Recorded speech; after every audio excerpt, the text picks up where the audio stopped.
So, we have an urban crisis of massive proportions, but absolutely no public sector mechanism to channel the creative and leadership energies of the architects in practice toward the challenge. It would be understandable, perhaps, if our cities were in southern Sudan or Somalia, where the human resource is simply not available to do the thinking and provide the leadership that is required. But South Africa's problem is rather the inability of our system to harness the energy and skill and leadership that is locally available to us in addressing the urban crisis. We have a procurement system designed by accounting minds. For those of us that aren't in practice, when we talk about procurement, we're talking about the word that government uses to buy the services of professionals like architects. We have a procurement system designed by accounting minds to prevent corruption and to ensure compliance. In the public sector, the same system designed to procure toilet paper and fax machines is now used to procure the services of the architect. The brutal truth is that leadership and creativity cannot be bought this way. It simply does not work anywhere in the world. We have recently come to do some work in China, where strangely, South African architects, along with our Western counterparts, are held in high regard. And I suppose for good reason. South African architects come from a proud tradition where we would have been routinely called upon to bring vision and leadership, not just technical design, not just problem solving, vision and leadership. And I welcome here with us today Zhang Zhang, who is an architect, but who comes out of the Chinese architectural profession. And he's led me in a lot of my thinking about the challenges that we can learn from the Chinese experience. We come from a tradition of Vitruvius, Wren, Michelangelo, Le Corbusier, Fuller, Kahn, and Wright. Chinese architects are very good at problem solving, and they are numerous. In spite of this fact, almost every project of any significance in China today is authored by a Western architect. The reason for this is quite simple. The rampant Chinese economy has measured architects by their ability to obediently carry out instructions, quickly and cheaply. The inevitable evolutionary result of this is, of course, what survives is a legion of architectural practices that work quickly and cheaply. Any Chinese architectural firm that has decided rather to question their instructions, contemplate the bigger picture, and spend time and effort to be at the cutting edge of excellence have fallen by the wayside in their headlong rush to become, in the headlong rush that has become the Chinese miracle of the last 20 years. Massive construction boom, the kind that we really just can't imagine. The time we spent in China on the most recent project that we're working on is a city called Chengdu. It has a population of 13 million. It has been an urban center for about 4,000 years. I mean, incredible history. I mean, they were casting bronze there in urban centers 4,000 years ago. I hadn't heard about this, so that makes it older and bigger than London. I hadn't heard about the city 2 weeks before I went there, and I'm sure very few of us here would have heard of the city of Chengdu. And it's an absolutely top world-class city. The kind of urban boom that is happening there is just completely phenomenal. Chengdu, city of 13 million, is Chinese 14th largest city. So I mean, that's the scale of what is happening there. It's a massive, massive, huge, big boom. And so much of that design and creative architectural leadership has come from outside of the borders.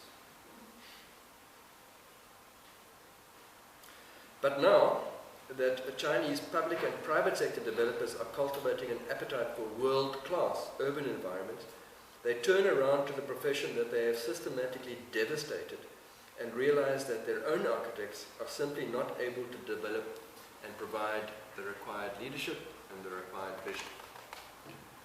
Sadly, these developers are left with no choice but to turn to Western architects, whose presence in China serves even more to relegate Chinese architects to second-class technical support and providers of local content.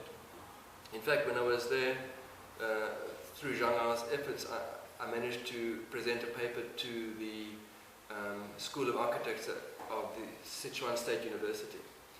And I think the reception was, from the students, it was like one of those big school lectures like we have, so it was all the years combined. And I think they very enthusiastically welcomed the approach that the architect is able to be more than a provider of a service, but a provider of leadership. And I think the young people are ready for that kind of message over there. But interestingly, the School of Architecture there finds itself in the Faculty of Engineering. So it's an engineering discipline. Am I right, Zhang Hao? Was it in the... couldn't remember now.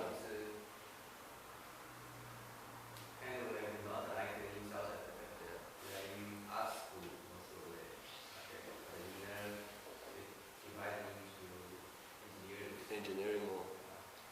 But they were very receptive. The young people there, I think, are very conscious of this dynamic of the young architects there. While the Chinese experience is sad, we are even more concerned to see that this trend is playing itself out in our own country. Here, private sector developers have for years seen the architect as a convenient gun for hire, a mercenary. Listed venture capital, life assurers, pension funds have over the last 30 years, maybe more, seen to the systematic destruction of the high street economies in every city and town that they have deemed worthy of their interest.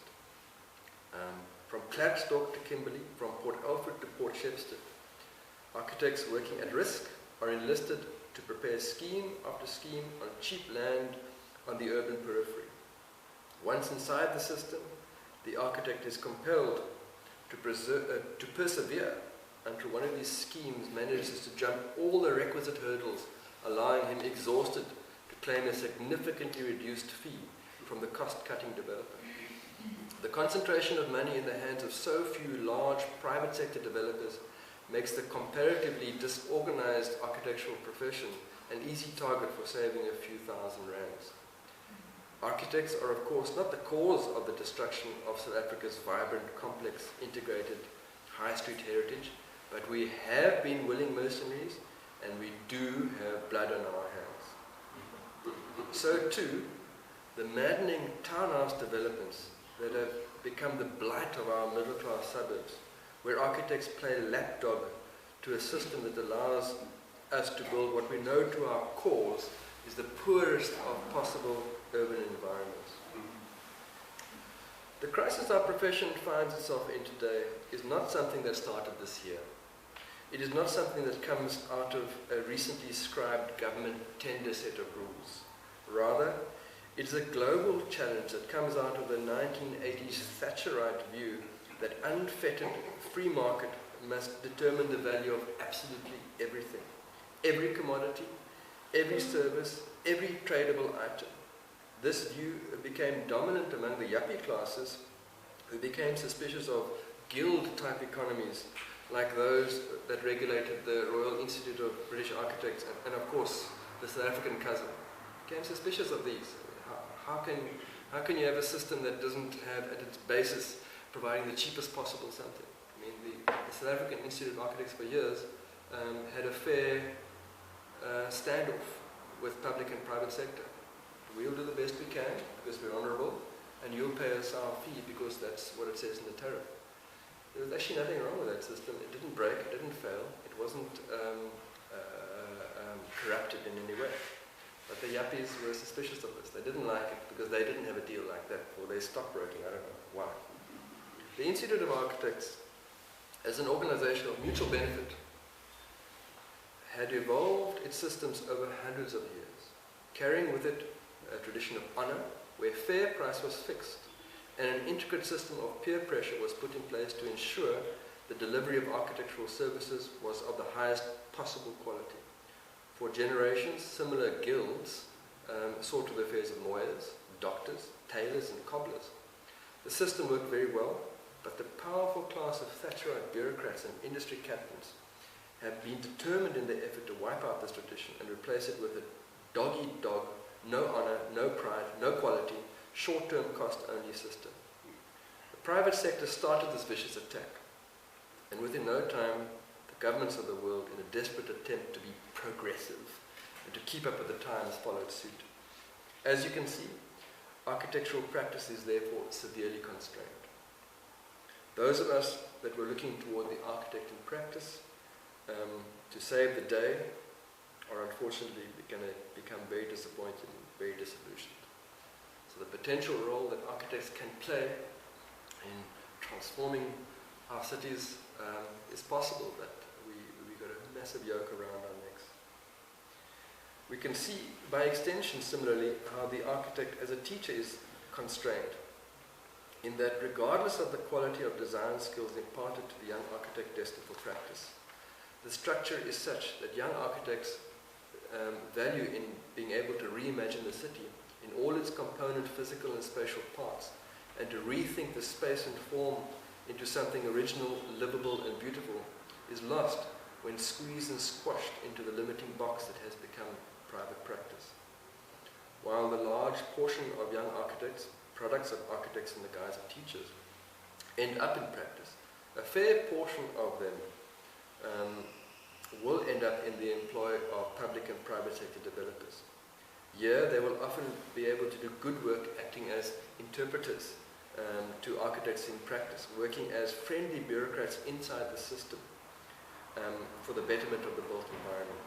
Generally, though, these bureaucrat architects are seen mistakenly by their bosses as technical types and don't rise to the levels of meaningful leadership where they would be able to influence urban change of the sort that is required.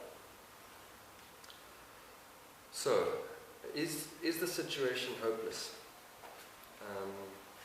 Are we destined in this country to have to endure decaying conurbations of hostile, unlivable, car-infested sprawl? I think what I'm trying to convince you here today, and what I was trying to convince the conference in Cape Town, is that it is in fact hopeless. Unless, and a pretty big unless architects are able to develop the courage to step out of the traditional guises with which they have become so comfortable. Unless architects accept that, for better or for worse, they are better equipped than any other professional grouping or group to provide the leadership and vision that is required to guide our cities and towns from where they are now to where we know they can be. Architects must take courage to be thought leaders, business leaders, and where appropriate, political leaders. Architects must write, they must talk, they must take center stage. Architects must unapologetically seek out the limelight in promoting a vision for the built environment, designed and built for quality human interaction and the elevation of the human spirit. The leaders of our profession must be sure that they make themselves available as advisors to cabinet ministers, premiers and presidents. Our towns must be run by architect mayors. Architects must go out and infiltrate chambers of commerce, gaming boards, dioceses and councils, ward committees, development agencies and ratepayers associations. Architects must take their family fortunes and develop property of sustainable quality. Where leadership is required, architects must be prepared to step in and provide it. In that way, that is biased towards the goal of quality, people-focused built environments. I am not certain if this campaign will work. I am not certain if architects are able to slip out of their apathy and out of their self-doubt. But I do know that for us to continue doing what we are doing will steadily result in the decline of our beloved profession and rapidly result in the failure of our cities. Architects, I believe the next move is ours. Thank you very much.